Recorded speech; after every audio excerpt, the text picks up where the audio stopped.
এই কাঁচা টমেটোটা আমার শ্বশুর অনেক পছন্দ করতেন। এই কাঁচা টমেটোটা আমি কেটে নিয়েছি। এটা দিয়ে আমি একটা মজার একটা রেসিপি তৈরি করব।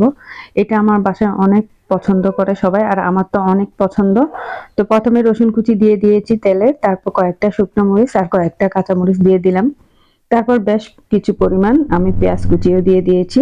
দিয়ে কিছুক্ষণ নাড়াচাড়া করে এখানে আমি পরিমাণ মতো লবণটাও দিয়ে দিলাম।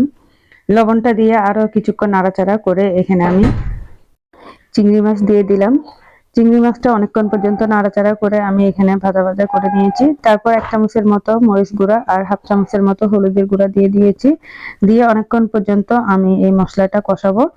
তারপর কষিয়ে একদম চিংড়ি মাছটা ভাজা ভাজা হয়ে আসলে তারপর আমি যে টমেটোগুলো কেটে রেখেছি সেই টমেটোগুলো দিয়ে দিচ্ছি।